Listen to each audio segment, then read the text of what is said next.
Your thought patterns are never going to change your past. The past has happened. It's fucking gone. It's been and gone. The only choice you have now is how you respond to it.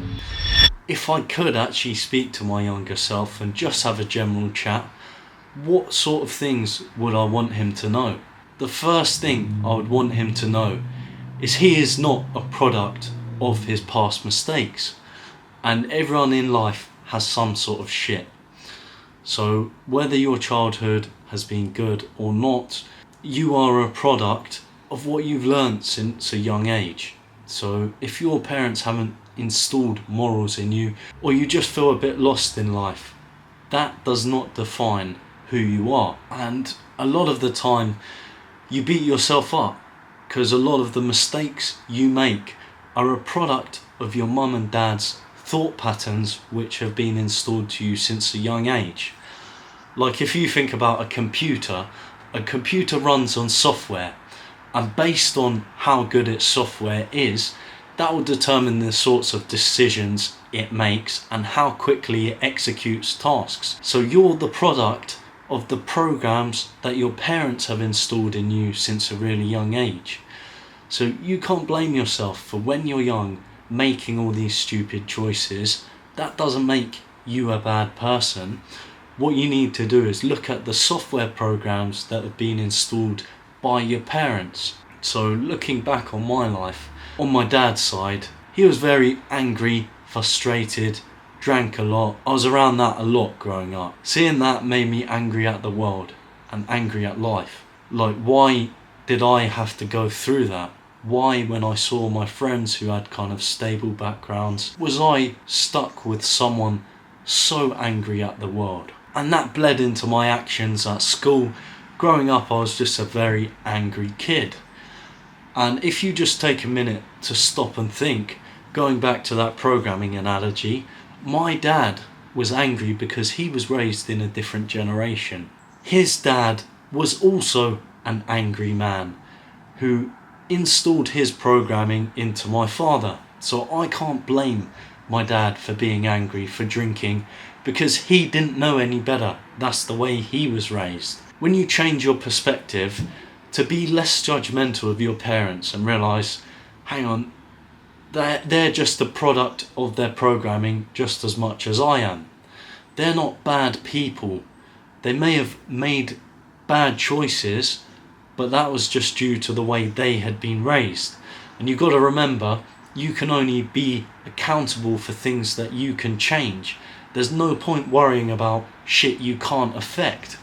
So if I can't change my mum or my dad's thinking patterns, the only thing I can do is accept that and change what's in my control. What is in my control?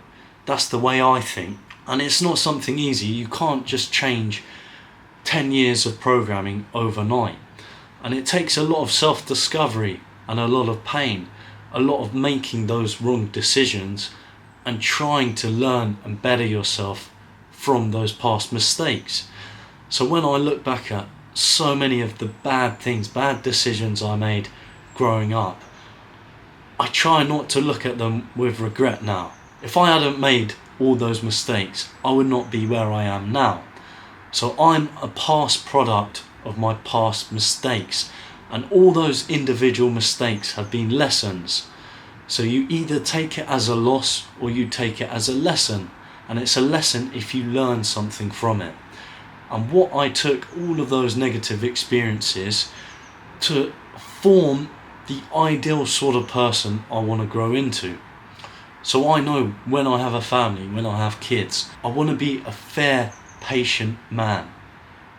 All those traits that my father had, that taught me the sort of parent I did not want to be. So I look at that as a blessing. I know that when I eventually have kids, I'm going to be a good father. I'm going to embody patience. I'm going to install within my kids a sense of confidence, a sense that they are good enough. And that's a beautiful thing. Not a lot of people have those things growing up in life. Like if you imagine, if I had had the perfect upbringing, a silver spoon in my mouth, I wouldn't have felt so strongly about the right way to raise my kids. Your thought patterns are never going to change your past. The past has happened. It's fucking gone. It's been and gone. The only choice you have now is how you respond to it. And throughout my life, the people that I've seen that have been successful in life are the ones who almost use it as a superpower.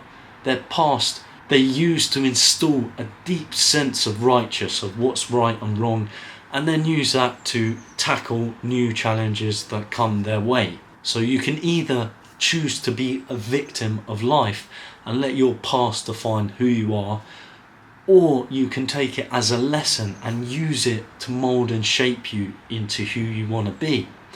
And think about any single person in life who you fucking respect.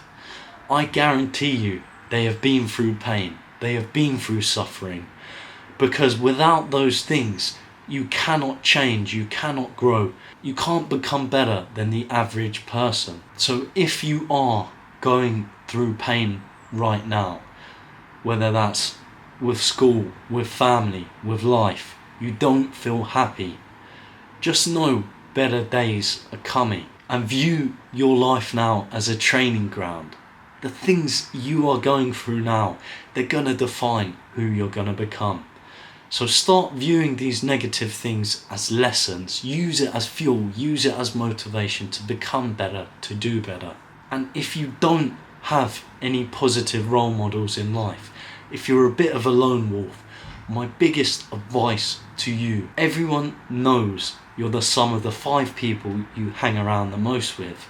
And if you don't have 5 positive people, 5 people that are going to influence your life and teach you things you want to learn, you need to create those 5 people. And you can do that by reading the right sort of books. Like, we live in a beautiful time where at the tips of your fingertips, you can learn people's life work that they've summed up into books. You can install those programs into your brain and use that to learn and grow. So if you're not taking advantage of that now, you're missing out on a massive gold mine that could be improving your life. And you've got to remember, everything around you is a product of what's in here.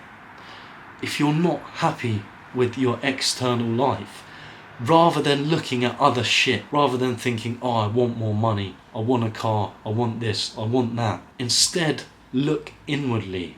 Look at the things you're not doing. Look at, how can I grow and develop my mindset?